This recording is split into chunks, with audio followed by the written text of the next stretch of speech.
everyone, and welcome back to our subscribers. Greetings! Today, we are talking about the music of Nights into Dreams.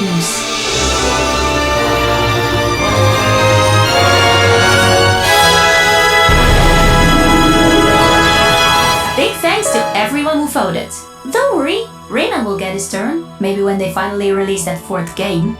Yeah, I wanted to record some footage of my Saturn, but unfortunately it died recently, so A moment of silence please for our fallen hero.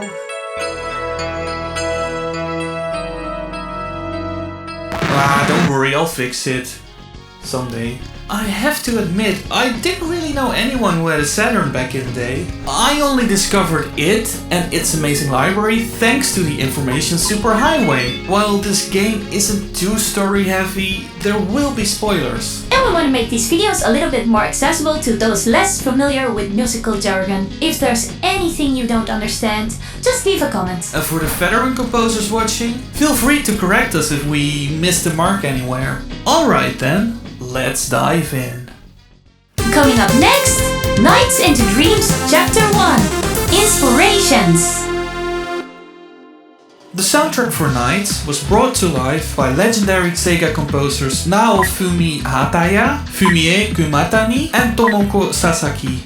Hataya and Sasaki in particular are no strangers to fans of Sonic games, having contributed their talents to several titles before and after Nights. Ah, that explains a lot. According to series producer Yuji Naka, the game drew inspiration from theater production Cirque du Soleil. I would show you some footage, but I don't want to risk getting a copyright strike. But if you're curious, you should look up NiGHTS, which is the particular show that inspired the game. Yeah, if you look at the costume and set designs, the game feels a bit like an intricate version of the show. You know, at first I thought the music didn't have much in common with Nights, being more dramatic, theatrical and vocal-centric, while Nights is more blissful and uplifting. However...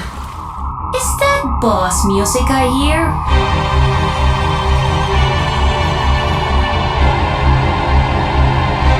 Hear that opera vocal, the dramatic orchestra, and the playful accordion rhythm? It really has the theatrical feeling, don't you think? And I feel like they also threw in some Sonic attitude with those breakbeats. There's even a wild free jazz part later on.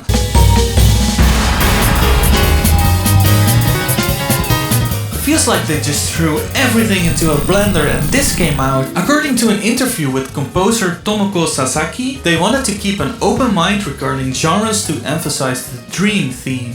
Much of the style's roots can be traced back to other SEGA games like Sonic CD in terms of melody, rhythm and instrumentation. That game also had a lot of inspiration from genres like house and dance. Nights also takes inspiration from these genres and even more. Like in Cirque du Soleil, the sound palettes are also quite similar. Both feature lots of layered synth sounds mixed with more traditional orchestral instruments and instruments from world music. There's just so much variety in this soundtrack and it still sounds fresh today. Coming up next, Nights into Dreams Chapter 2, Melody. Let's start with the main leitmotif. Question: what's a leitmotif? It's a recurring musical theme tied to a character, scene or concept. It doesn't always have to be a melody. Here's a famous example.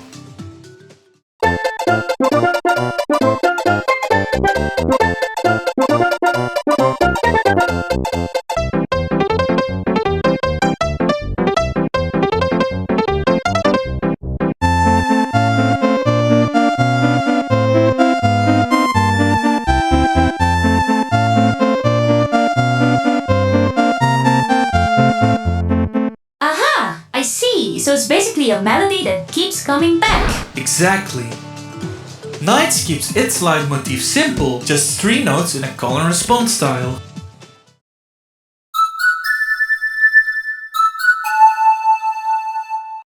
Oh, so like one part asks a question and the other one answers, right? Yup. Simple but effective. The fast select theme doesn't use the main motive, but it subtly hints at it with the same notes, like musical foreshadowing.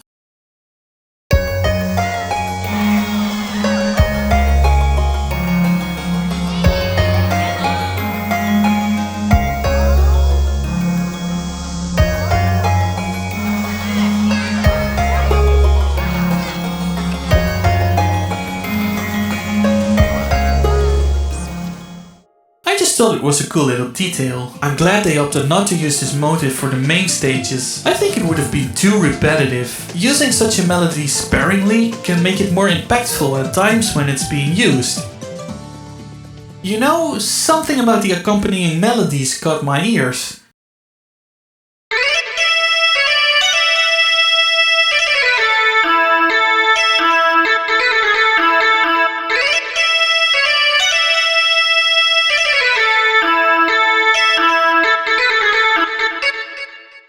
A common but, well, somewhat uninspired way to add more voices would be to add a third above or a third below this main melody.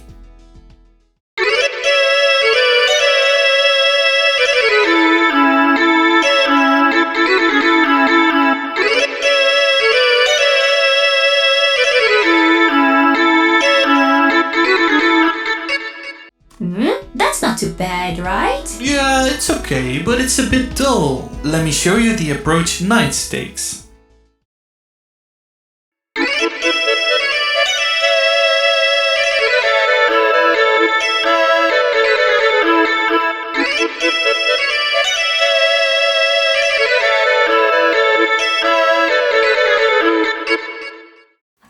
Wow, that's way more interesting. Right? Notice how they contrast the long notes with a more active melody? Yeah, it kinda dances around it. Is there a term for that? It's called counterpoint if my memory banks serve me right. It's when you add melodies that have their own shape and rhythm. Ah, counterpoint. Yeah, I've heard that term before. Okay, so hear me out for a second. The stage moves slowly, like the sustained melody, and the player's chaotic movements act as a counter melody, dancing around it. It's like the music and gameplay are having a duet.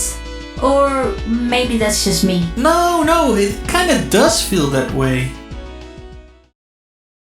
In the music of the first stage, called Paternal Horn, there's something happening I like to call role switching, where the role of the lead melody gets passed around by the instruments.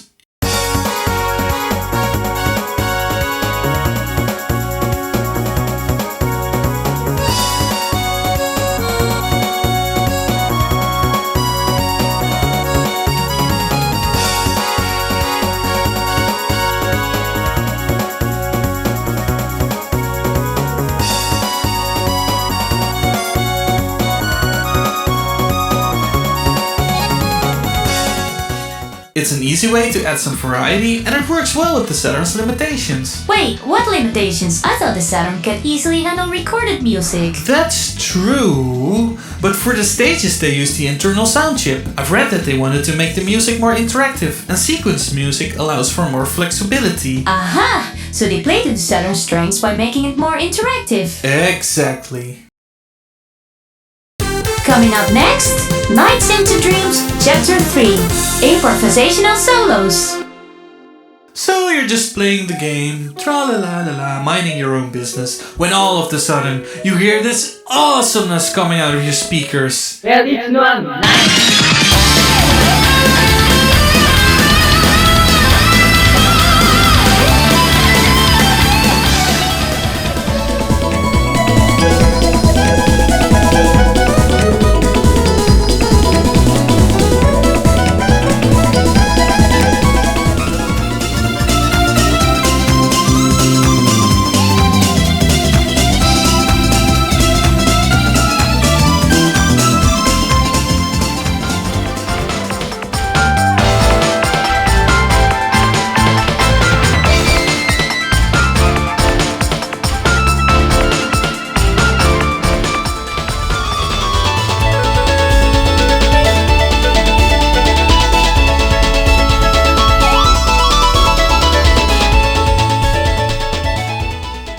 Gotta love it, right? Hell yeah! These solos really capture that feeling of flying through a dream world. Limitless, fearless, and free. Like you're actually dualizing with nights, leaving your worries behind. Exactly. The synergy between the music and gameplay works beautifully. Before the Saturn, during the 8-bit and 16-bit days, it would be common practice for composers and sound engineers to use programming languages to get the music into the game. Later on, there were programs like Gems that supported MIDI, allowing composers to record notes directly from a keyboard or sequencer. With systems like the Saturn and PlayStation, these tools would be much more common. I think the Saturn even had MIDI compatibility built in, though don't quote me on that. Anyway, I believe these improvisational solos had to be played in on the fly. It's very hard to replicate that flow by programming it, but not impossible, it's just really hard. Yeah, programming alone can't create this kind of magic. There's no heart and soul in code. These amazing solo lines can also be heard in earlier SEGA titles, like Sonic CD. Musically, NiGHTS feels like a natural evolution.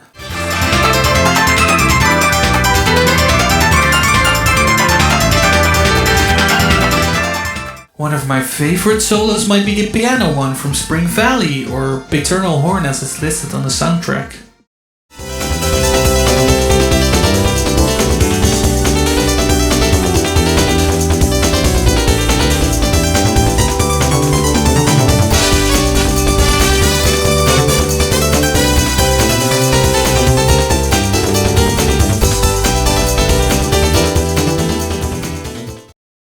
Ooh, that's pretty awesome!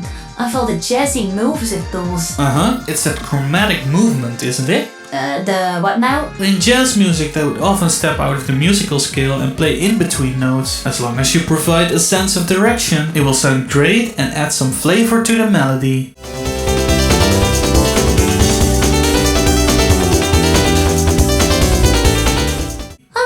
Alright, pretty cool stuff. Now listen to my favorite solo.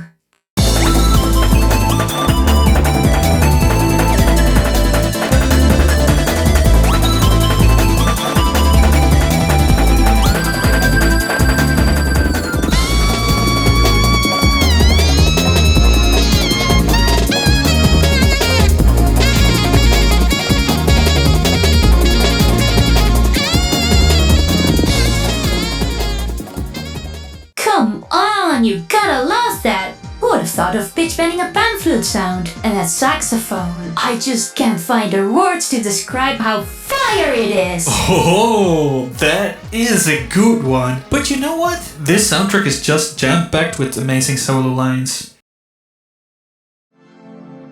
I think that most people associate calm, relaxing, ambient music with dreams. But NiGHTS throws that expectation out of the window and makes it groovy instead.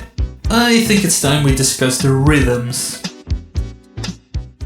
Coming up next, nightsintodreams Chapter 4, Rhythms. You're really having fun here, aren't you? Uh-huh. Alright then.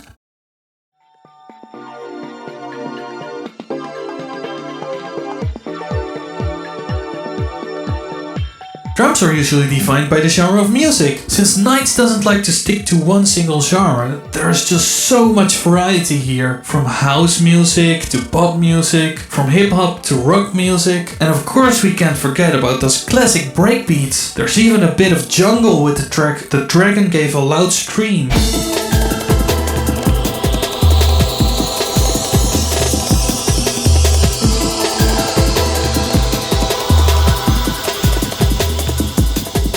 By the way, let's ask Polygon if she knows the name of this breakbeat.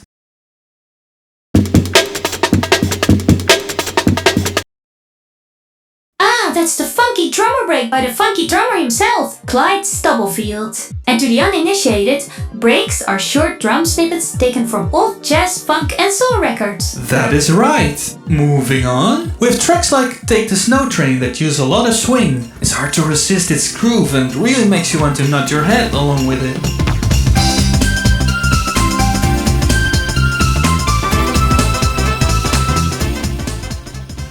Next, the track Gloom of the NiGHTS has a militaristic techno rhythm played with what appears to be a 909 sample.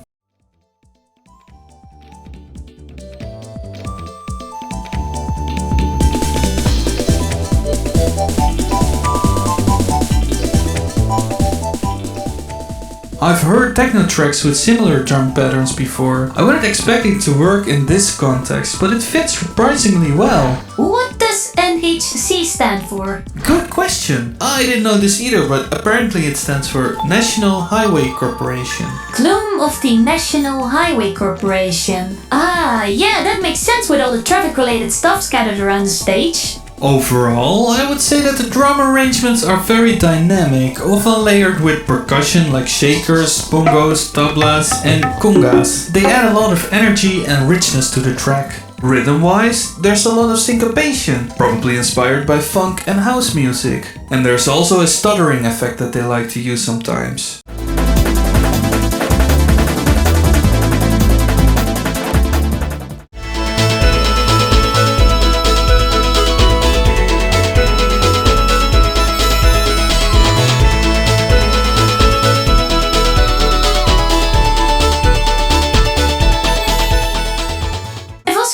That some of the music is really bouncy. For instance, the fight against Buffy, the inflated rabbit opera singer. You know when the rhythm goes like oompa oompa oompa oompa.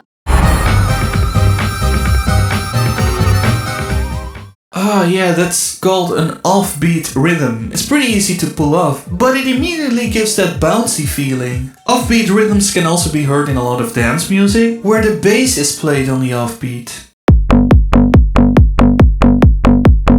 You know, speaking of the bass lines, I could write an entire essay on them. They kinda remind me of the bass lines that we discussed in our Mega Man 8 video. My key observation is that they play them in a very rhythmic way, like an extension or extra layer to the drums. It's as if it's trying to be a drum beat itself.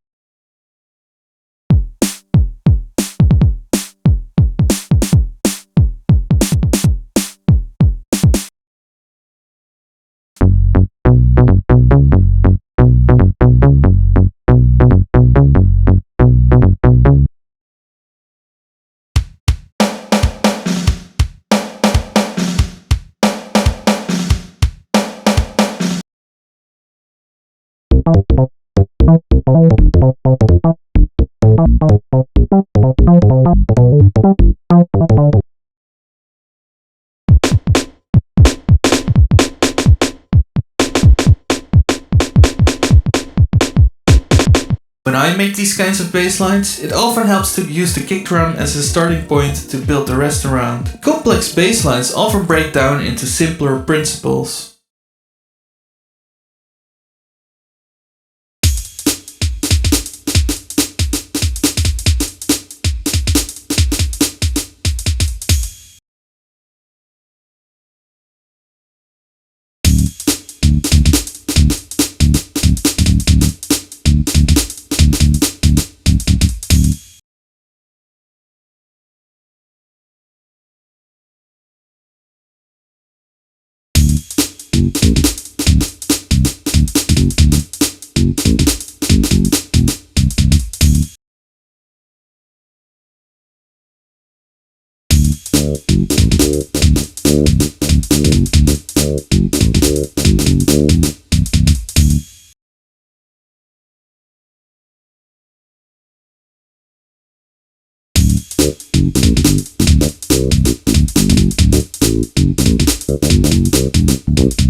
See? That's not so hard now, is it? Next, we should discuss the structure of the music. How do they keep things interesting? Coming up next, nightsintodreams Chapter 5, Form and Structure. The music of Nights is constructed using what they call the A-Live system. It's essentially just horizontal resequencing, where different versions of the music sections can be rearranged on the fly to fit with the gameplay. It's the mood of the Nightopians that changes the music, and it can be affected by the way you treat them. So it's like they have different versions of the song, cut them up into pieces, and the system chooses which piece to play next. That's pretty genius! Yeah, it is. In the Christmas version of Nights, there's even a melody box where you can play around with this system yourself, and it reveals a lot about the way the tracks are structured. Vertically, each track has 4 versions based on the mood of the Nightopians: cheering, happy, content, and angry. Horizontally, each track consists of up to 7 pieces, or blocks as I will call them. Why isn't every game making use of this technique? Like, they came up with something so genius you would think that every game would use it from now on. Well, one of the downsides of horizontal resequencing is that depending on the length of each piece, the changes don't happen immediately. So it works better for some types of gameplay over others. But since the changes only reflect the mood in this game, it can get away with not being immediate. Here are some more of my findings about the form and structure of the tracks. Block 1 usually starts with a short introduction section that fits the little cutscene at the beginning of the stage. It exposes the main theme and is usually accompanied by some light percussion. Block 2 can be seen as the first couplet, with a short bridge or transitional section at the end, building excitement for the next block. Block 3 can be seen as another couplet or development of the previous block, also ending in a small transitional bridge. Around the middle of the track, the initial idea of block 1 is reintroduced and developed, leading into a bigger transitional bridge, often with some transposition, where the track gets raised in pitch to lift the mood and anticipate the rest of the track. During the final part, the track reaches its climax. This part often includes one of those awesome improvisational solos, tying everything up before looping back to the beginning. The structure with the smaller transitions at the beginning and big transition in the middle helps keep the track engaging. Now, I will say that these are just my general observations. It could be that there are some exceptions, of course. And if you disagree with us, please let us know. We're always interested in reading about your interpretation. Alright, enough about the structure, let's move on to production. Coming up next, Nights into Dreams Chapter 6, Production. As I mentioned before, the stage music is generated by the Saturn's internal sound chip, so they were limited by the 512 KB of sound RAM. Okay, let's not get too technical here now. Well, it basically comes down to the fact that they had to shorten and reduce sounds and fidelity to make it all fit. Still, I think they did an excellent job of making the track shine on the Saturn's internal sound chip. The instruments range from punchy electronic drums to acoustic pianos, guitars, and dreamy pad sounds. While not being realistic, the great variety of sounds make each track sound texturally rich. They also paid a lot of attention to stereo placement, with some instruments seeming like they dance around your So, head. what about the bosses? I'm pretty sure those tracks use real instruments. And the ending even features vocals.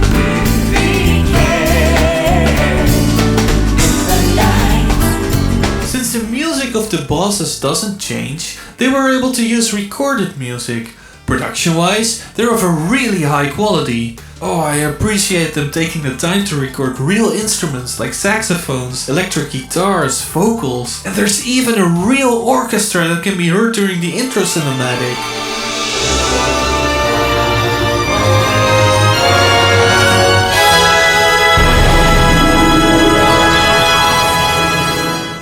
You can really tell that they cared about the quality of this soundtrack. A nerdy little detail, they used the Korg 01W a lot for this soundtrack. We own the rack-mounted version and I recognize a lot of the sounds. It's got beautiful pads and some pretty decent acoustic sounds.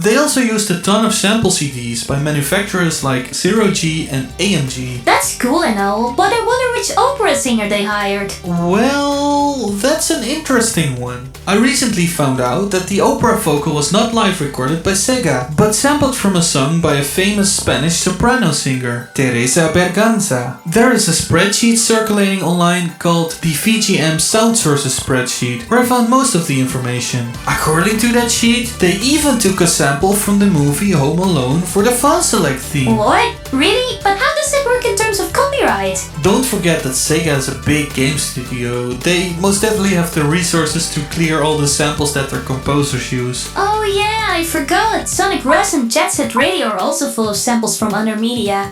Must have been fun working on these projects. I think that overall, the soundtrack of Night sounds rich and layered because of all the different textures. First off, they have all these amazing 90s synthesizers with great pads and high quality sounds. Next, they use a bunch of samples sourced from sample CDs and other places, which also enhances the sonic diversity. And to top it all off, they use real recorded instruments to make it all feel alive. I feel like this kind of fits with the whole surreal dream vibe, where you don't really know what's real and what's not. Or is that too far-fetched? No, I can see where you're coming from. Overall, I think the production is solid and even holds up today. Now, while we'd love to talk about the ending song Dreams Dreams, I have to admit that we're not that familiar with songwriting. I don't feel like we're really qualified to talk about it. Anyway, I think we should be wrapping this up.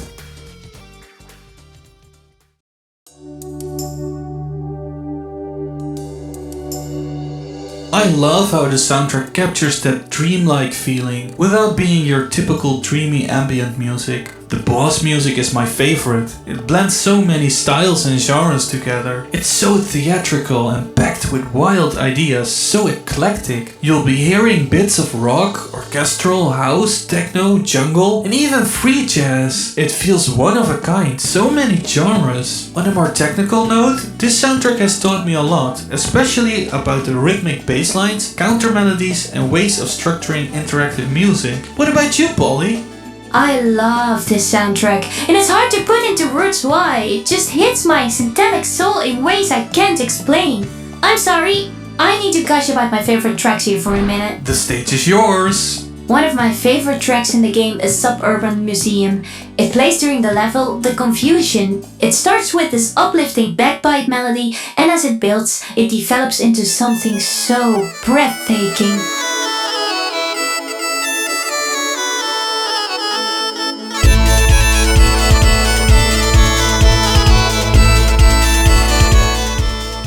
Honestly, I can't even put into words how it makes me feel. The melodies are hauntingly beautiful. They capture this indescribable sense of limitless joy and freedom. It's like the sound of dreams, where anything feels possible. They are free from the dull constraints of real life. Another one of my favorites is Message from Nightopia.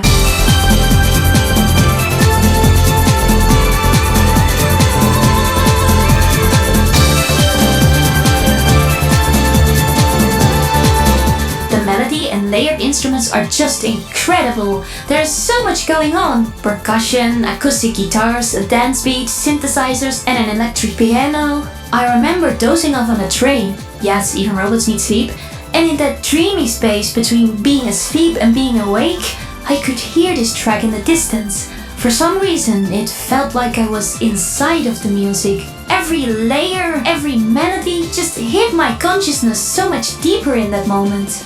Finally, I have to mention the track Growing Wings, which plays during the final stage, The Growth. The stage begins on a ledge high above the city. Throughout the game, you've dualized with knights who helped you fly, but now you're on your own. It feels like you're standing on the brink of something life-changing. You take the leap, you jump, only to fall. Did you manage to face your fears, or is it all over? And then, just when hope seems lost, you hear that familiar 3-note leitmotif.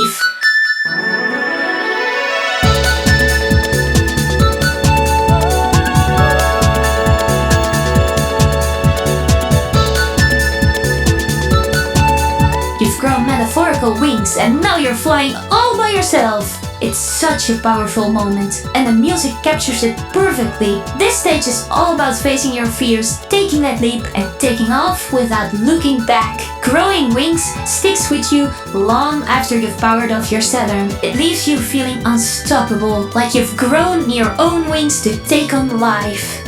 Wow, well said, sis. I would have done it any better myself. The album is called Nights into Dreams Perfect Album, and they're not wrong. This soundtrack is a true gem and still stands the test of time. If you haven't heard it before, you should definitely check it out. Well, I'm off now. Hi guys, sorry for the wait. My creator hit a bit of a writer's block, but he's back now. If you would like to support us, you can do so by liking and subscribing. And if you'd like to support my creator financially, you can check out his Ko-Fi or Bandcamp pages. Some interesting news for game developers. My creator is also trying to build a freelancing biz for music and animation. If you're interested in what he has to offer, check out avisura.com or shoot him a message at avisuradnb@hotmail.com. Thank you for watching and see you in the next one. Bye bye!